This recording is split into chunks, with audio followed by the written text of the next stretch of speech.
नमस्कार, जय माता दी मित्रों। ज्योतिष ज्ञान चैनल पर आप सबों का स्वागत है। जो भी नए भाई बहन चैनल पर पहली बार आए हो, चैनल को सब्सक्राइब अवश्य कर लें।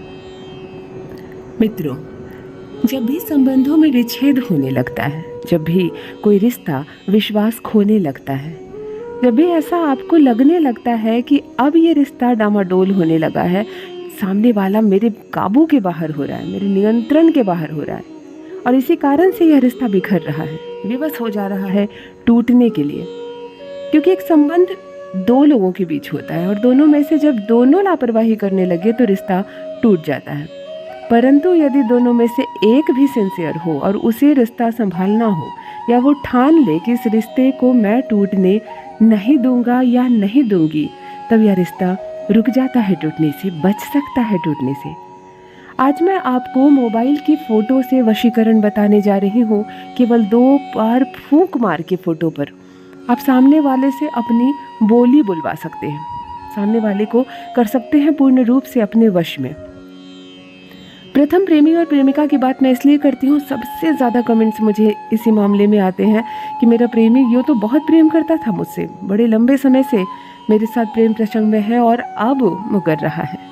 जब विवाह की बात मैं छेड़ती हूँ तब वो मुकर रहा है, अब नहीं करना उसे विवाह मुझसे, अब नहीं चाहता वो इस रिश्ते में आगे बढ़ना, तब मैं क्या करूँ। और कभी कभी लड़के जो है मेरे भाई हैं, वो भी लिख रहे हैं कि मेरी प्रेमिका अब किसी और में दिलचस्पी दिखा रही है, मुकर रही है, मुझसे रिश्ता अब आगे नहीं बढ़ाना चाहती, दीदी मैं क्या करूँ। आप ही की डिमांड पर आज ये उपाय बता रही हूँ कि क्यों प्रेमी और प्रेमिका की स्थिति ऐसी होती है कि दोनों एक घर में नहीं रहते हैं। उस हालात में केवल आपके पास अपनी प्रेमिका की या आपके पास अपने प्रेमी की केवल तस्वीर रह जाती है। तब मोबाइल की फ़ोटो से आप सामने वाले को कर सकते हैं अपने वश में पूर्ण रूप से। बिल्कुल रिश्ता निभाएगा, वो विवाह करेगा आपसे, इस रिश्ते में आगे बढ़ेगा, नहीं मुकरेगा इस रिश्ते से। कभी कभी पति और पत्नी, जहाँ सबसे संसार का मजबूत संबंध है यह रिश्ता भी हिल जाता है, डामाडोल हो जाता है जब सामने वाला नहीं रह जाता है आपके वश में।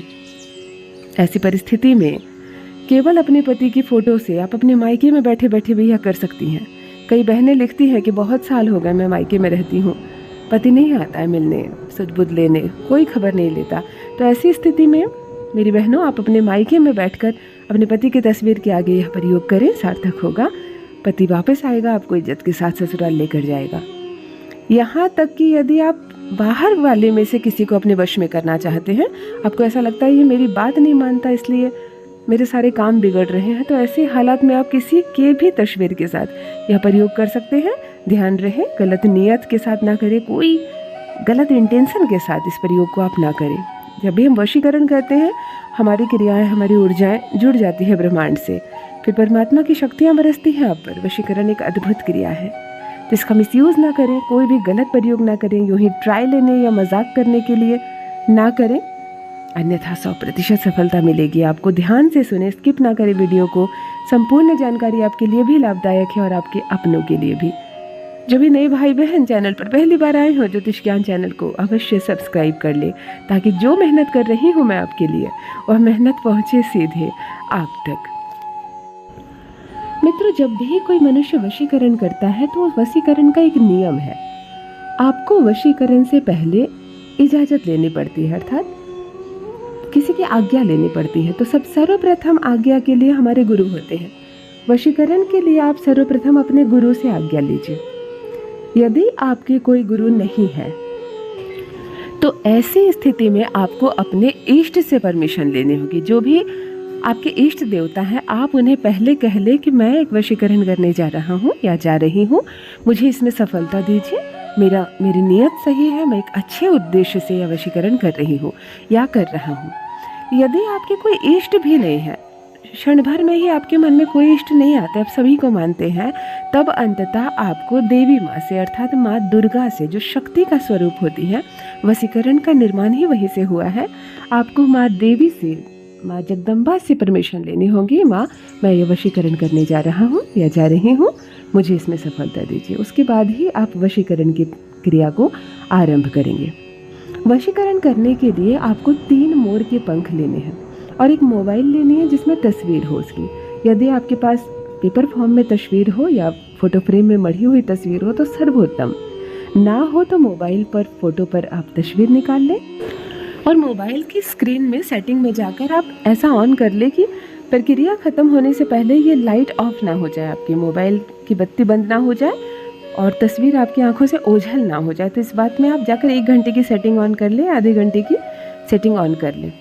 तस्वीर जो आप रखेंगे अर्थात मोबाइल जो आप खड़ा करेंगे वो मोबाइल आपको पूर्व दिशा की ओर खड़ी करनी है, अर्थात मोबाइल का चेहरा पश्चिम दिशा की ओर हो और यह वशीकरण करते समय आपका चेहरा पूर्व की दिशा की ओर हो। ध्यान से आप बैठ जाइए एक जगह, मोबाइल को कहीं पे आड़ दीजिए।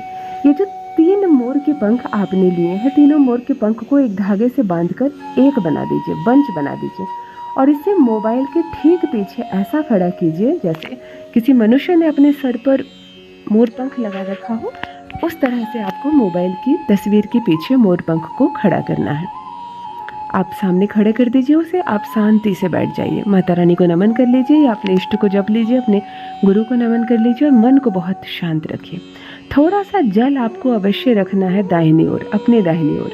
तस्वीर के सामने आप थोड़ा सा जल, ठंडा पानी, स्वच्छ पानी रख लीजिए। अब मैं आपको एक मंत्र बताने जा रही हूँ। इस मंत्र को आपको 21 बार बोलना है, परंतु मंत्र से पहले उस व्यक्ति को आप याद करिए।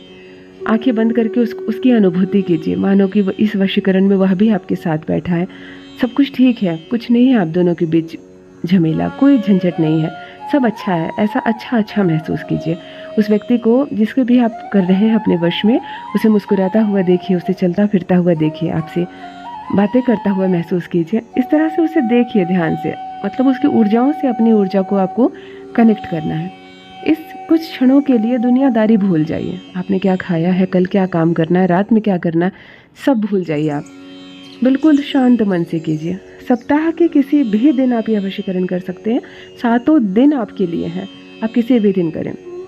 रात्रि में नहीं करना है, सूर्योदय के बाद दिन भर में किसी भी समय कर सकते हैं। नॉनवेज नहीं खाएंगे, सफाई का बहुत ध्यान रखेंगे, काले वस्त्र भी नहीं पहनेंगे, मन बहुत शांत। इष्ट को जपने से वैसे भी मन शांत हो जाता है। अब जब अनुभूति होने लगी उस व्यक्ति की, ऐसा लगे हंस रही है वो, बिल्कुल सामने हंस रहा है वो, मुस्कुरा रहे हैं, तब इस मंत्र को आपको 21 बार बोलना है। तस्वीर के सामने, बिल्कुल तस्वीर के सामने इस मंत्र को 21 बार बोलें। ओम महामाया प्रियक्षति, ओम महामाया प्रियक्षति, ओम महामाया प्रियक्षति।